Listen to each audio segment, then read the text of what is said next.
Hi there, Rudyard Griffiths, the publisher of The Hub. Welcome to this day 2 of our election coverage. It's a marathon. We're here each and every day, all the way with you. Let's begin the show with a quick recap on where we're at the start of day 2. We've got our leaders touring across the country. Mark Carney is out in Halifax, an announcement coming this morning. We'll track that at The Hub for you. Pierre Poilievre in Vaughan, Ontario, increasing the HST rebate on new home builds for homeowners, 1.3 million, raising that cap pretty significantly. Jagmeet Singh in Ontario doing a QP concert. What's a concert? I wish there was a concert. It's a conference, and he's also going to be opening a campaign office in Hamilton. Policy announcements, as I said, we've got that new Conservative policy announcement on housing. We'll see what Mark Carney comes out with today. So far, no information on a policy announcement out of the NDP. Let's take a look at some of the latest polling here. Seat projections, again, showing the Liberals, on that cusp of a majority. Early days, though, the second day of this campaign. And boy, look at the NDP struggling down there. 6 seats in the latest seat projections based on poll trackers, amalgamating all of our recent polls. And talking about polls, here is where we are at. A real horse race as the campaign kicks off. And in the last few days, you're looking at polling from January 1st through to yesterday. The last week or so, another leg down for the NDP. Well, to help unpack it all, we're pleased to be joined by Amanda Galbraith of the Oyster Group, a partner there, and Sean Speer, our editor-at-large. Amanda, thanks for coming into the studio. Thanks for having me here today. So your expert is communications, and what we want to try to do in this program is, get beyond the who's up, who's down, who's ahead, who's not. Let's leave the horse race to others. I want to tap into your expertise about the early days of a campaign. What are you trying to do from a communications perspective in these opening days? What if you had a goal and you were going to achieve it, what would it be? You really want to try and set the ballot box question, right? I think that's what all the leaders are out trying to do in their own way. The Liberals obviously focusing on Donald Trump, that sort of existential threat, which I think benefits them greatly, and also I can continue to burnish Carney's bona fides as far as his ability to meet the moment. The Conservatives are pivoting, although they don't like that word. I'm going to get in trouble for saying, but they are certainly shifting slightly to. Sorry, I've got an echo in my ear. I'm just going to keep this in. The Conservatives are certainly pivoting to a certain extent to move, I think, the message a little bit more to attack Donald Trump, while also, I think, still talking about affordability, about cost of living on those real ballot box issues, which was their ballot question until today. So that's been, I think, a challenge for the Conservatives. Is the question Donald Trump, or is it really affordability? Is it tax cuts? Is it those sorts of things? So I think they're going to continue to try and drive that message. It'll be interesting to see how successful they are if the president of the U.S. continues to sort of step back a bit and allow Canadians to drive their own agenda, or if he's going to interfere. We know, obviously, April 2nd, that day is coming. Yeah. So, Amanda, put back in your earpiece because Sean's going to fire a question off at you. Sean, jump in here. I know you've been kind of watching the last day or so the beginnings of the Conservative campaign, maybe with some questions as to why they're not going bigger with policy out of the gate. Some of this stuff, great to see the increase on the HST exemption on new homes, but I don't know, it's 300,000 on top of $1 million. I'm already confused. Yeah, to that point, Amanda, what's your sense? You talked about the different lines of argument that the Conservatives are trying to make. One about affordability and cost of living, which of course has been such a strong issue for the party. But then there's this bigger one that looms over the campaign. Are you surprised to see that thus far we've seen the Conservatives mostly focused on pocketbook issues and not taking on the subject of Canada-U.S. relations? Is that something we can expect maybe next week in the context of tariffs? How would you score things thus far? I understand why they want to continue to talk about pocketbook issues, right? I think that on that issue, they win. That issue set pocketbook issues, affordability, the last decade, all of those issues are winnable easily for the Conservatives. I think, unfortunately, events, dear boy, events is the famous quote, right? So I think events have moved that ballot box question differently. They are going to have to start talking more about President Trump, counterpunching more aggressively. We had Danielle Smith unhelpfully, frankly, the Liberals had a good oppo day yesterday. They had the Danielle Smith clips out. We have another foreign interference story today. So I think the expectation that Pierre Poilievre sort of steps up, is more aggressive with the U.S. president than probably his inclinations are, is going to be what's needed to meet the moment in this election campaign. We saw that out of Ontario Premier Doug Ford, who ran under interesting, he was a incumbent, but he still went really hard at the president throughout the writ and then backed right off when he formed government. So I think it's, we have to kind of look at the political expediency of it right now from a communications perspective, as opposed to where you're going to be in 3 months. Like, to me, angering the U.S. president is a government problem. It's not a campaign problem. Okay, well put. Let's switch to the Liberals, because again, kind of policy light out of the gate here. Is that because Mark Carney's looking at the polls and he's maybe confident about their position? I mean, he backed out of the TVA debate. If you were, worried about the campaign and your relative competitiveness in Quebec, you wouldn't be backing out of that debate, would you? No, I think they're seeing the polls that we're seeing, and who knows, right? It's very early days. It's natural that Canadians get a little bit of a sugar high from a new Liberal leader, right? He's not Justin Trudeau. Anybody who wasn't Justin Trudeau is going to look great. I think Carney is sort of uniquely built for what we're facing right now. Whether I think he is the right person to lead the country forward is a different question. So if I'm the Liberal campaign team, I'm looking at these numbers. I'm looking at the fact that Canadians like the idea of him, but they don't really know him. I'd stick him in more Mike Myers videos. I'd stick him on an ice floe in Nunavut so no one can find him. I would not put him up for scrums. I would not do any debates if I could avoid it. Like, you run a classic front runner, protect the king campaign, right, which is what they're doing. Yeah, I think it was called a basement campaign. Joe Biden's hide out in the basement and hope for the best. Sean, you're up next. Fire something off at Amanda. Amanda, Roger talked about your unique background. A big part of that, of course, is your work in City of Toronto politics. And I want to ask about the city. It's axiomatic that the 416 and the 905 will have a disproportionate influence over the election's outcome. I think the Conservatives have felt pretty good over the past couple of years. They've made inroads in the City of Toronto, of course, with the surprising by-election win in Toronto-St. Paul. Talk a bit about the significance of cities in this election campaign, and in particular, what you think the different parties need to do in order to try to make inroads in gains in those cities. Yeah, I think Toronto municipalities are uniquely suited, big cities in this country. One is just vote efficient, right? Like, you hit all of the ridings very closely. I think you saw the Conservative campaign decide early on, okay, we'll launch and then we're going to drive right to the GTA. And they spent mistake, they spent their first 3 days here, right? They're not on a plane. They're going around this vote-rich area to try and solidify that vote. I think that makes a lot of sense. And I think their appeal, their ballot box question is important here. As far as how to appeal to cities, it's sort of a unique place, right? Like, Toronto's so self-important. We think we are the center of the universe. Yeah. And, if you don't live here, I think any of the leaders really have to spend time here. They have to appeal to that unique voter, talk about the local issues. We also see, you see the secondary tour in each of the campaigns, but I think I saw most of the Conservatives yesterday kind of out making really niche policy announcements for other regions in the country, right? Like a really niche announcement for PEI. We was another about the seal hunt. So I think kind of picking those niche issues in those areas in those cities is important.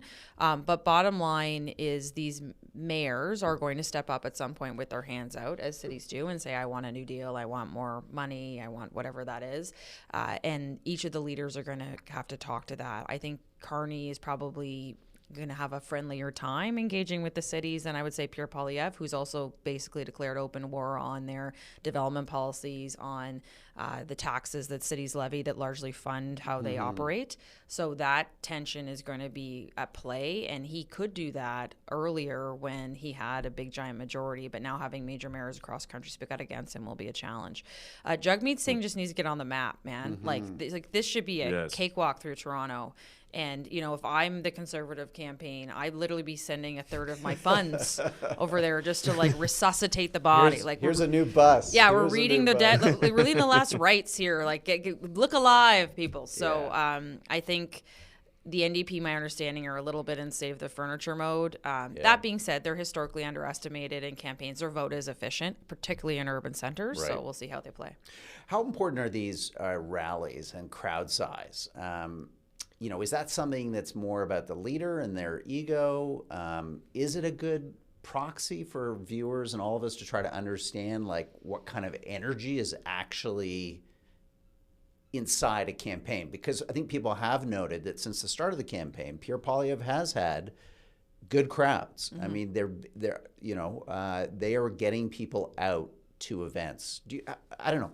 Do you discount that? Do you give it some importance? How should we think about it? So I love rallies as a communicator because I don't have to do anything to get them going, and I show up and there's I do the speech, right, and the media veil and the visuals, versus the org people on a campaign will tell you they hate rallies because they take the attention away from getting out the vote, from vote ID, from door knocking. All of a sudden, all those volunteers are mobilized to drive thousands of people to a convention center, which is also why I think the Conservatives doing that big GTA first at the head of the campaign makes sense, right? There's a national story about momentum, which is, you know, in the polls as well. They needed to show some muscle to say, hey, we're alive. We're not just going downward. Look at what we can do. And having a 2,500 person rally in the GTA with the 500 people that they turned away at the door, or whatever the numbers are, is a big muscle. I think it also shows the media some of the applause lines, the policy things they're putting out, which are traction for the base and some Canadians that maybe aren't getting recorded or covered in national media. So I love them as a communicator. Org people on campaigns loathe them. And I think, you know, it's unusual to do a big one like that early, but I think it's smart to do. We had the contrast with Mark Carney, who also had a rally in Newfoundland, which you could argue, you know, a couple hundred people in Newfoundland's not a small get either, but they were also banning fishermen from accessing it with police officers. So to me, like the two contrasts was a good stark challenge. That being said, so I love them, but org people will say they hate them. And every time I used to ask for them on a campaign, literally my head of ground would be like, please go away. I don't want to do this. Amanda, the Hub success is built in large part on our ability to reach new and different audience members through social media channels. We've been talking so far mostly about traditional forms of campaigning like major rallies. You want to just talk a bit about what's happening behind the scenes when it comes to targeting different audiences with different messages on Facebook and X and other platforms? What should our audience know about the social media war that's happening behind the campaign? Yeah, and I will say places like the Hub are really the future of communications and campaigning. I say that. No, but you guys do amazing work in this country, right? You profile different viewpoints. Right. You invest in journalism. You're expanding. I say that all the time to my clients. Like, look at places like yourselves who do great work. I think that is really where journalism is going. I think the traditional kind of model is not economical, as we've all seen. So this is important things that you're doing here. But yeah, campaigns are going beyond the typical gallery. And you see that again. The Conservatives don't have media on their plane, which is, everyone was like, oh no, the world is over. I'm like, it's fine. I would be surprised in 2 decades if there's media running around on planes behind any campaign. And 2 years, maybe. Yeah, well, fair. I'm trying to be generous here. It does benefit, I think, parties maybe more ideological aligned with some of the mainstream press. But sure. Regardless, I think turning to social, turning to paid is really where the eyeballs are, you know, or even creating or building your own social media following, which I saw Pierre Poilievre do. He has like 500,000 followers on YouTube now. He's wildly successful there. Yes. The thing with having a candidate like Carney attorney, he stands up. He doesn't have a big public profile, saw right? that, yeah. So you have to supplement that with paid. So you'll be seeing Facebook advertising, and the Liberals have been, I think, putting tons of money behind some of these attack ads. That one really, I think there's an excellent one that they've done where they really contrast Trump's words and Pierre Poilievre's words, and they put them right up against one another, and they're putting lots of money behind that. So I would watch what the spending is on in Facebook. You'll see people report that, where the money's going from all the campaigns, to understand exactly, who's ahead, where they're targeting, what they're looking at, and then also what mediums are they going out beyond. Like even the Liberal campaign launched with him going on a satirical news show in the U.S., right? They're going around mainstream press, which all the parties are doing, and I think it's actually a smart move to get their message out and micro-target it. They're going around them, but they're subsidizing them to the tune of hundreds of millions of dollars a year. It's so weird. Let's see if we've got some audience questions, because part of the idea of this show is to get the interaction that's going on with our viewers. So I'll just look to our team here, see if there's something to come up. If not, we'll continue on. Give it a moment to hear more. I know there's some very fancy tech stuff that happens on the back end in order to get these questions up on air. So we'll come back to those in a sec, because I know they're busily working on them. I can see them tapping away over there. Amanda, let's talk about the pivot. I know you and others. The dreaded word. The dreaded word. There's this argument out there that the Conservatives, in the light of these poll numbers, should make some substantial kind of concession in terms of policy, and either roll back promises that were made that are seen as controversial or divisive in the context of the new environment, or, I don't know, go off in some new direction with a new narrative for the campaign. You're not a believer. Why? I think that authenticity is really important, right? And anyone saying that Pierre Poilievre, who's been a member of public life for the last 20 years, right, as an elected MP, and who has been running as a leader of the Conservative Party and running for Prime Minister for the last 2 years broadly, could all of a sudden become Mr. Dress Up. It's like, not to borrow a Canadian analogy, but truly, like, let's be warm and fuzzy, and that's not who he is, right? I think, you turn that pugilistic tendency that he has and push that against Donald Trump, right? More aggressively punch back at those things. That, I think, makes more sense. And also, it is the oldest story in the book of progressives and liberals telling conservatives to run more like them to be successful. And I really think that is fundamentally the wrong decision and the wrong call. In fact, you're actually seeing a liberal campaign candidly run as progressive conservatives in order to be successful, which tells you what the conservatives have been doing is actually appealing to the public. It's just around how we reposition ourselves or shift slightly in this new environment. And I think you're seeing parts of that too from the conservative campaign. His family's out with him a lot more. His kids have been on the campaign trail. They're 5 and 3. It's a lot for young kids, but I think it's an important side to show. I also, as a mom of 2 and 1 year old, was like thoughts and prayers for dealing with that. How do you even do the nap schedule? I think I don't believe in that. I think that they are very smart, capable people on all the campaigns, but particularly in the Conservative campaign. They've been plotting this out for quite a while. And they mean, all campaigns find their sea legs, all of them, right? We're seeing glitches in the NDP campaign and the Carney campaign. And the Bloc continue to play spoiler with hilarious quotes, which they're even doing today, which I kind of love watching as a Canadian. So we'll see how they shift and address this campaign, but I think they can meet the moment. Okay. Amanda, we're going to say goodbye to you here. We've got our next guest teeing up in a moment. So thank you so much for coming on the program. A real pleasure to talk with you, and we'd love to have you back over the course of the election to get your insights on all this. Great. Thanks so much for having me. So stay there just for a second. Sean, why don't you give the viewers some quick reaction to what we just heard from Amanda, and we'll look to land our next guest. Yeah, Amanda's got a ton of experience in politics, and I'm particularly interested, Roger, in her observations about cities. The Conservatives, I think, had high ambitions about making inroads in the GTA over the past couple of years in a world in which they were polling north of 40%. Those ambitions probably have narrowed some over the past several weeks, but it remains, as I said, axiomatic that if we are to have a Conservative government, one that can credibly secure the confidence of the House and provide stable government in this extraordinary period, it's going to have to make gains in and around the GTA. And so what I'll be looking for over the coming weeks is simple things like how often Pierre Poilievre is in GTA ridings, whether, as Amanda says, we see some nods to city priorities. The issue of crime and disorder remains a policy advantage for the Conservatives, and so one wonders if we see a focus on those issues, particularly, as Amanda says, in the form of secondary announcements with local candidates committing to different types of policy promises. But that's a long way of saying, as important as parts of Western Canada are for the Conservative Party, if it's unable to build on the win in Toronto St. Paul in the past year or so, it's going to have a hard time just by sheer arithmetic to form the next government. Mm-hmm. I've got to say, Sean, you look smarter with those glasses on. Fake it until you make it, Roger. Fake it until you make it. I like it. It's kind of George F. Will. I know he's your hero, so you got a kind of George F. Will look. So if you're listening to this on our podcast feed, because you're getting the on-demand version of today's live stream show, you're missing Sean's glasses. So come on over and check out the live stream, 10 a.m. every morning.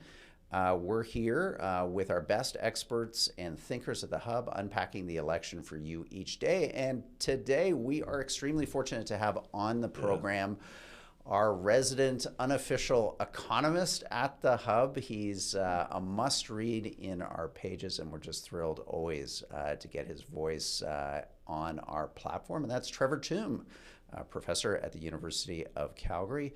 Trevor, great to have you here today. Great to be here. Thanks for having me on. Trevor, let's start with your analysis in the Hub this morning, starting to unpack these tax cut proposals. You focused obviously on the Liberal proposal first because it was out first. We now have a Conservative proposal. Give us your top line numbers on this. Is this significant? Is this something that is going to make a difference in people's pocketbooks? Yeah, great question. And there will be some additional analysis comparing both of the tax changes in the Hub to come. I mean, I guess the timing of the announcement sometimes mean that we're not catching the latest developments, especially when some number crunching is involved. But I'd say that both of the major parties here with a proposal to lower the tax rate on the first tax bracket federally does meaningfully change the amount of take-home pay that the overwhelming majority of Canadians will receive. The Conservative tax cut is to lower that first rate from 15 to 12.75. The Liberal proposal is from 15 to 14. And both parties are communicating the possible maximum value that different people can receive. So the Conservatives note that the savings might be up to $900, for example. And that's certainly true if your income is high enough to fully reach the top or beyond of the first tax bracket, and if you don't have any other credits or deductions that are relevant, that lowers your tax liability. So I guess overall my estimates are that your typical family would benefit by about $260 per year under the Liberal proposal, and your typical family would see increases of about $575 under the Conservative plan. And so that's, some get much more, some less. So there's lots of variation in terms of how an individual is affected by a tax change, but that is a meaningful amount for most families under both of them. Obviously, the Conservative one a little bit larger. And overall, I estimate it's about $11 billion in tax relief under the Conservative proposal and about $5 billion under the Liberal one. Both parties, Trevor, have communicated that their tax proposals as principally focused on the middle class. But as you set out in your answer, Canadians up the income distribution are also subjected to the income tax reduction. Why don't you talk a bit about how it plays out over the distribution, which is to say it may benefit middle income earners, but it'll benefit all Canadian tax filers who are subject to the rate. And then maybe more specifically, talk a bit about whether in addition to relieving household budgets, it may have any positive economic effects. If you were trying to develop a tax proposal to boost Canada's economy, is this one that you would recommend? Yeah, that's a great question. I think whether or not we characterize this as a middle class tax reduction or not, you could phrase it in different ways. It is a tax reduction on the first bracket, which means that everybody with taxable income will experience a reduction in how much they owe, and those with incomes above that first bracket will receive the largest benefits. But if I look across individuals, I estimate that about two-thirds of the value of the tax reduction goes to individuals who earn between 30 and $90,000 per year. So, Okay. just in terms of the total amount of foregone revenue from the tax cut that governments are experiencing, by that measure, it's fair to say that the majority goes to um, middle income Hmm. individuals. Things are different at the family level because you have multiple earners and it aggregates in different ways. But, I wouldn't say that's kind of an unfair way to describe it. Um, just as a first blush here. Now, in terms of the broader economic implications, this is where I think I don't want to say critique, but constructive criticism for both parties. If the goal is to enact a tax change that will improve incentives to invest or to work, then this is not the kind of tax change that will Yeah. do it. This leaves in place the marginal tax rate that most individuals face. So if you earn more than $60,000 per year, the next dollar that you earn is unaffected by this change. And so the incentives to maybe think about working more, take that overtime shift, or if you're a professional, take on another client, for example, that's unaffected. And the incentives to invest, similarly unaffected, because what's relevant for those decisions are these incremental decisions, the next dollar that I earn. So this is a change that does increase disposable incomes, Yes. but does so in a way that really largely leaves unaffected the relevant margins that would move the needle economically. And that means that, you could think about using the $11 billion in the case of the conservative plan in other ways, broader tax reform. And of course, this is only day two of the campaign. There's probably much more to come from here.